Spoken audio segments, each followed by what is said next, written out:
Welcome to the I Am Capable podcast. I'm your host, Alex Gilbert, CEO, founder, and coach of Capable Consulting. I was diagnosed with dyslexia and ADHD at the age of 8, and since then, I've navigated school, work, and leadership through a lens of neurodiversity, allowing me to create a set of strategies and insights to help neurodiverse professionals thrive. Tune in each episode for real-life scenarios, tools that bridge the gap between employees and employers.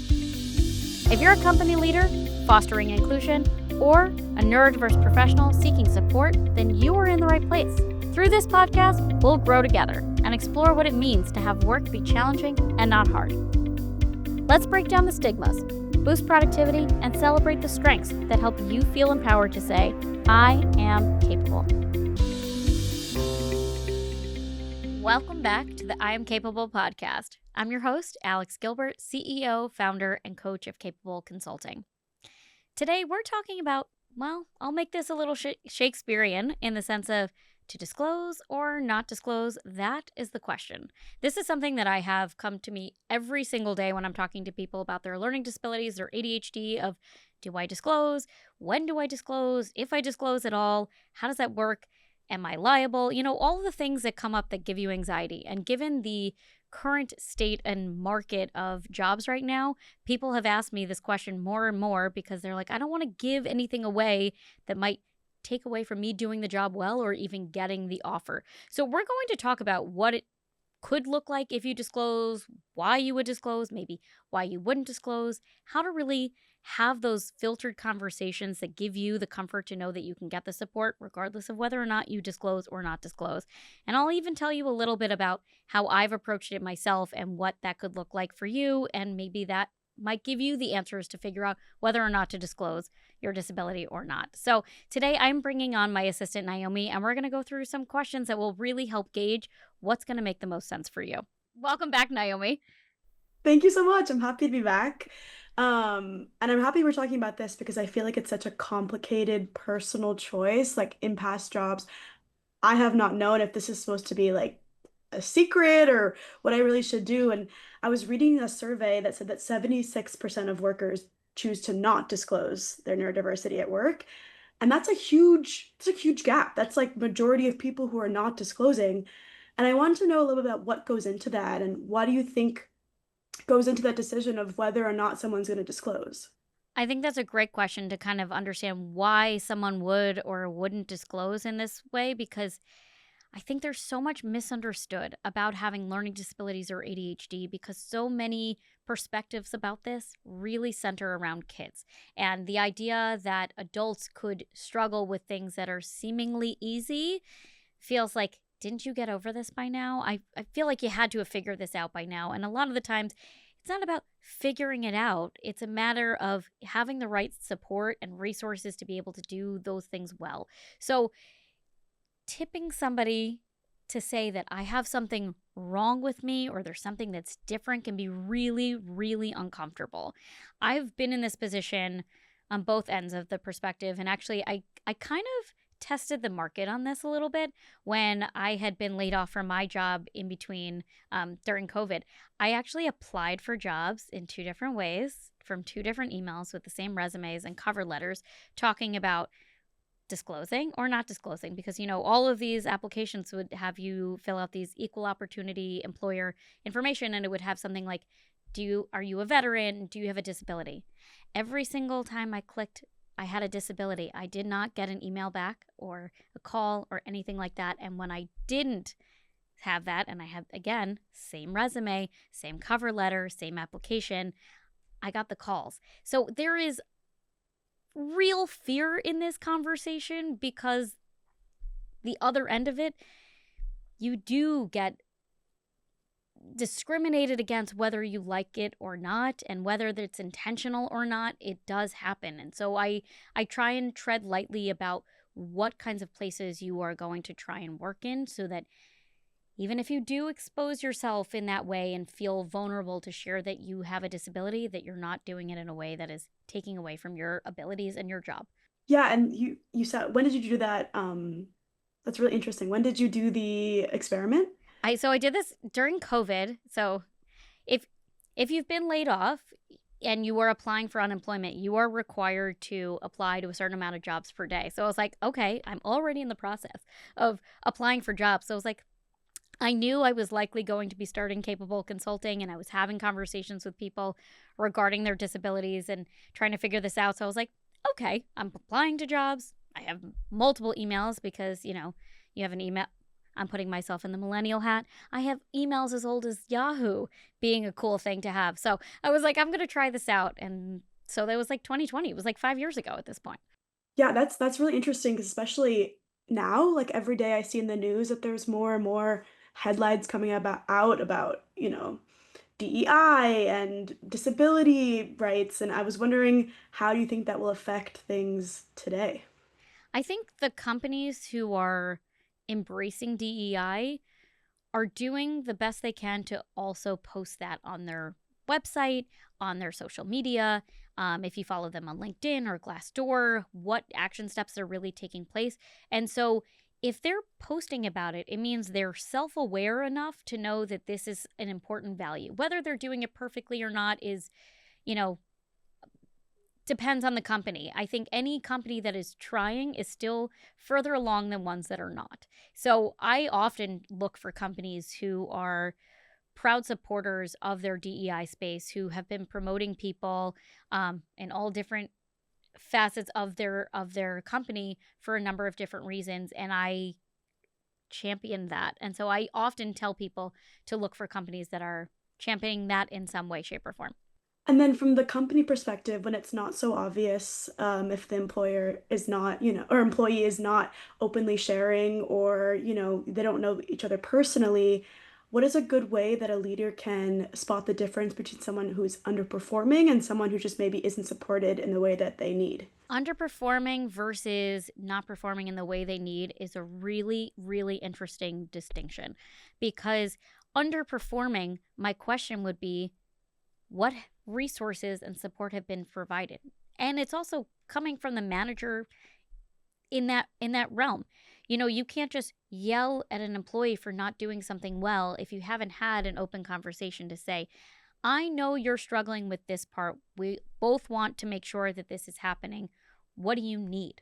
If you haven't had that conversation, if you haven't provided those resources, if you haven't given them the resources to make that possible, they're not necessarily underperforming.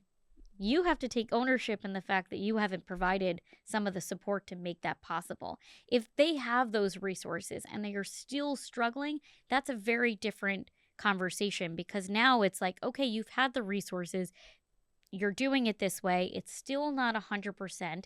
Is this the right role for you within this company? Can we make a shift? I noticed that you're really exceptional at that. You know, there's a lot of times that I talk about challenging versus hard. And a lot of the times when we are doing things that are hard, we're overcompensating for it. And even with the resources to make it possible, we're still overcompensating for it. But there's things that we're all naturally good at that don't seem so hard. They are challenges, they're exciting to us. We are doing it without even noticing that it's hard for somebody else. So if you're noticing that that's what's coming up, the part that's slowing them down, bottlenecking in your workplace, maybe it's time to shift. What are they working on? Yeah, that's really interesting. Um, and kind of to get more specific now into the employee perspective, moving on to the next segment, See It Through My Eyes, where we're going to hear directly from someone with lived experience. And today's question comes from Alessandra, who's been thinking about whether to disclose her ADHD at her new job. So let's hear from her. Hi, Alex. My name is Alessandra. I'm from New York, and I wanted to ask a question regarding my new job that I started working at. I started working recently as a legal assistant at a small firm in New York, and I am really liking the job. It's a very young uh, group of people. My bosses and I get along well, but it's kind of getting to the point where I want to disclose my ADHD, but I'm not too sure how to do it because I've started recently at the job, and I'm not terribly sure what the company culture might be like regarding neurodivergency and how to support people with ADHD. And so I wanted to ask how you think is the best way to approach, or rather disclose, and how I can also kind of navigate thinking what the company culture might look like at this law firm. Thank you. Thank you so much for that question. The first thing that is coming to my mind actually was a very prominent speaker in the ADHD space who I was listening to their lecture talking about disclosing at work or not disclosing. And she said, under no circumstance should you disclose that you have a disability or that you have ADHD. And I'm sitting there thinking, you've got to be kidding me. But okay, let me hear you out. What are you going to say about this? And she said, if you do, but I think you shouldn't, you should work really hard in your job and become likable before you ask for anything in terms of resources and support. And I went up to her afterwards and I said, do you realize you just gave the world's worst advice to a room of 200 people who have ADHD, mostly who are newly diagnosed, who are now terrified of sharing their status? And that is why it's terrible advice. Because if you are someone who feels uncomfortable sharing your status, then is this the right workplace for you? My guess is you've mentioned you have support and you have great people that you're working with and you've really enjoyed doing the work. You're in a culture that you feel safe in a lot of other regards. So that's number one, is knowing that you're in a safe place to do so. Second is you're now in the job. It's okay to share your status after you've already started the job because you might not know what resources or what support you need until you've kind of gotten a hang of what your actual day-to-day looks like. So I think if you're starting to notice what are the things that are really challenging for you every day or really hard for you every day, let's start with having a conversation of this is what's challenging me or this is what I'm getting stuck on every time. Here are some resources that I think would be really helpful for me to do this well. Or I find it really helpful to have feedback written out so that I know how to go back. If we're talking about certain deadlines or certain expectations for certain cases as you're working in a law firm, have that written out, whether it's an email or record it. Sometimes in law firms you can't record everything. I understand that's the case, but find a way to ask for the resources and support without necessarily having to disclose. And if the feedback is yes, no problem, like we can provide that, great. If they're giving you a little bit of pushback, that's when you can have a different conversation with HR to say, this is the conversation I've had with my boss and my manager to do the job well. I have written diagnosis here with accommodations that are expected for me to have. How do you best think I should approach this? Because again, you'll have the written documentation, you'll have the support, but I would start with, if you already feel safe where you are, which it sounds like you do, best case scenario is to have a conversation going into it, knowing what you want out of it and what are those resources going to look like for you to make the part of your job easier. And yeah, I think that a lot of people are hesitant to share also because it just feels so personal and it feels like you're really like opening up and sharing a part of yourself with your boss or your coworker, which are people you don't normally share these highly personal details of your life. Um, what is, some advice or what are some good ways that you think is like helpful to bring it up that feels professional, empowering, and not overly personal? It's so interesting because I think if you ask that question to someone who's neurotypical, they would say, it's not personal, it's business. Mm. And that's true, except for when you talk to people who have ADHD, we are genuinely more sensitive to a lot of information. We're sensitive to feedback. We have heard information back to us often of how we are failing at this or we didn't do this well. So we kind of go into all of these conversations timid, thinking someone's going to see me. Even if I don't share that I have a disability, someone's going to see behind closed doors that I'm not really putting my best foot forward or anything like that. So there is like a psychological component and anxiety related to that question. I think when it comes to having that conversation, have some confidence in what you're asking for. Everybody is asking for something. Everybody is needing some type of resources, whether it's technology or it's shifting their hours. It's a matter of what is going to work best for you to do the job well. Your boss wants you to succeed. They want you to make them look good. The same goes for you. You want to feel good. You want to put your best foot forward. If you are overcompensating without those resources, if you are constantly doing things that are hard, that's going to lead to more burnout. That's going to lead to less excitement, enthusiasm to do the job well. Companies want to retain their employees. So asking for resources for employees that are already there is already going to be a better investment in who they have working for them than not. So know that everybody is on the same team wanting you to succeed, and it's not personal, it's business. So yeah, speaking of that business side, flipping perspectives, I think some leaders may assume that if no one's disclosing, everything is fine, everything is great, and they don't really realize like this culture aspect that the employees are kind of observing and watching to see if it might be safe for them to disclose. So what are some ways that employers can create this culture of safety and, acceptance around disclosing? So I'm going to give you this scenario, and if you are a toddler parent, you will understand this. I have 2 toddlers, so I will tell you, when things are really quiet, something's wrong. Like generally, if I don't hear my kids, I am running to the other room like it's been quiet for too long. And I kind of think that it goes in this case too.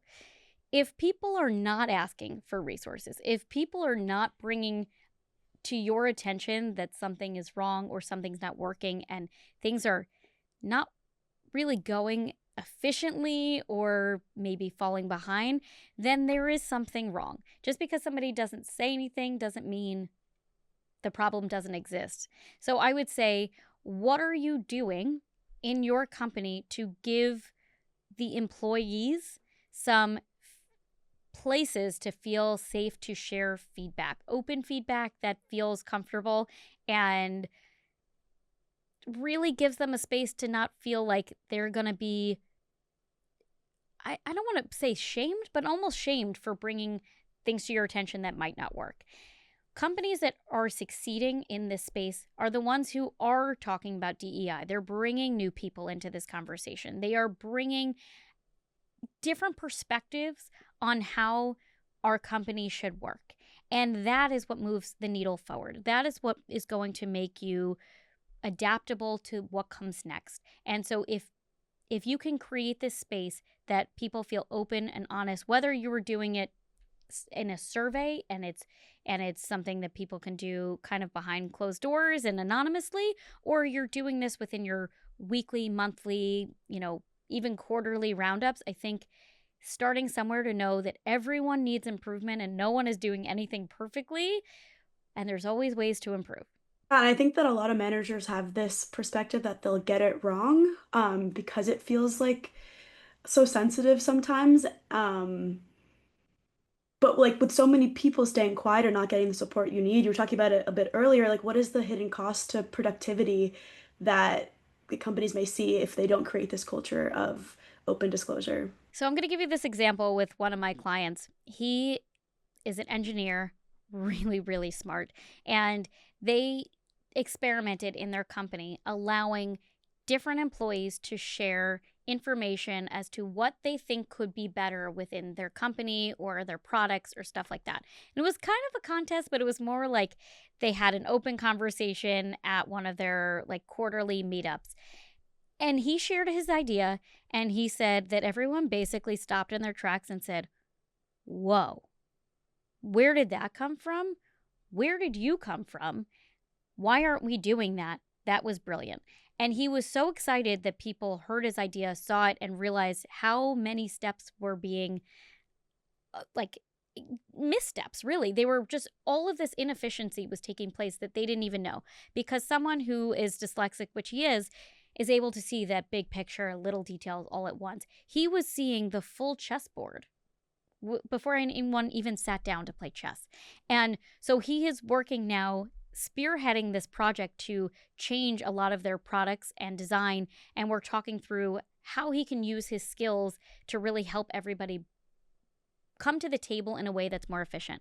He had been working there for several years and no one asked, what could we be doing differently? And someone in the higher up in the company decided to take a chance. And now someone who's a lower level employee has moved their way up, and he's gotten promoted in the process of being able to share openly his ideas and be able to break down those steps. So it's been so exciting to watch him kind of blossom in a way that is he's really, really good at and has the vision for, and now has an opportunity to do some.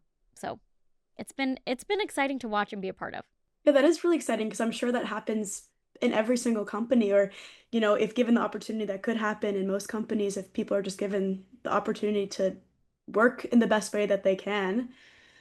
Um, yeah, and so going more into that, like bridging the two, because we've heard about the employee perspective and the company working to create a safe and open culture, especially again in this time where everything feels so polarized and people feel a lot more cautious. How do we actually bridge the gap, and create a culture between the employees and the employers that feel safe? I think if companies are recognizing that they can do things better, it's immediately a green flag in my mind that things are going to be better, because you're recognizing that maybe your employees are more burnt out. Maybe you're struggling with retention of high quality and high talent employees. Maybe you're struggling with your hiring process, or maybe not getting the right teams involved in different projects.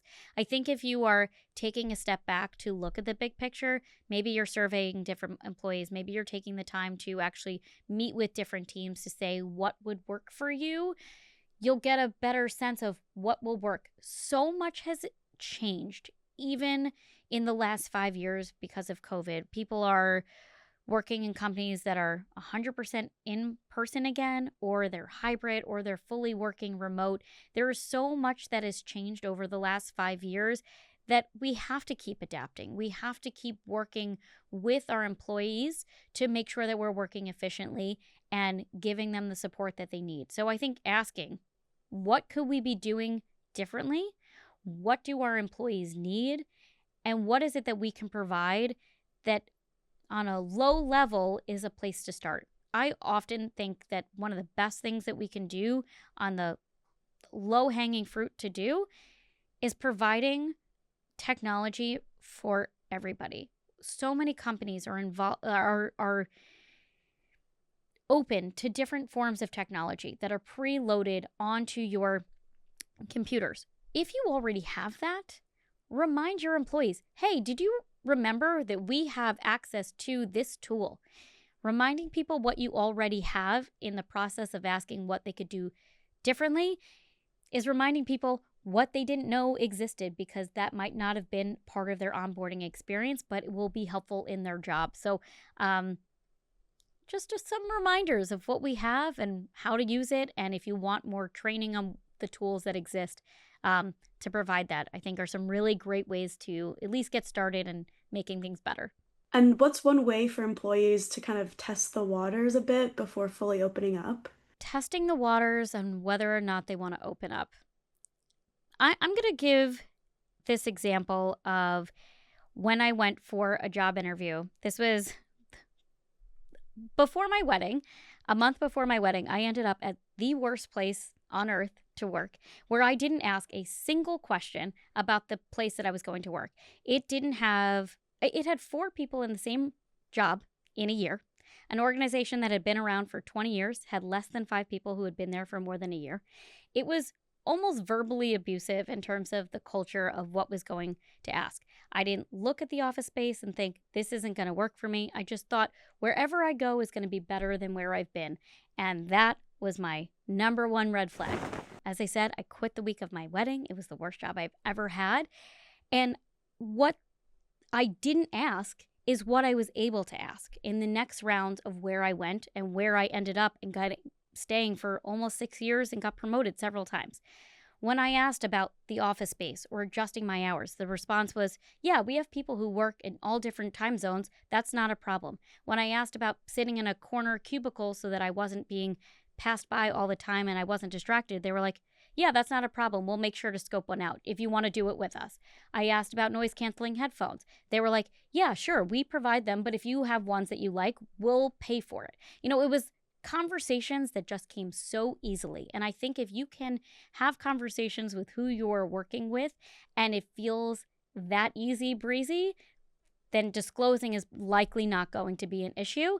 I would just say that when you're disclosing, make sure that you have some paper trail that you disclose so that you have some timestamps, and also to have any legal filings because you are protected by the ADA, the Americans with Disabilities Act. So if you have that, you're kind of good to go, safe to share with no issues, hopefully.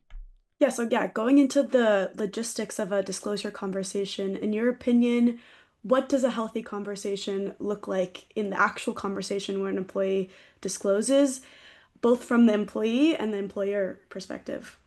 From the employer, I would say, please, please, please don't sit here and say, oh yeah, my kid has ADHD or my kid's dyslexic. I totally understand what you're going through.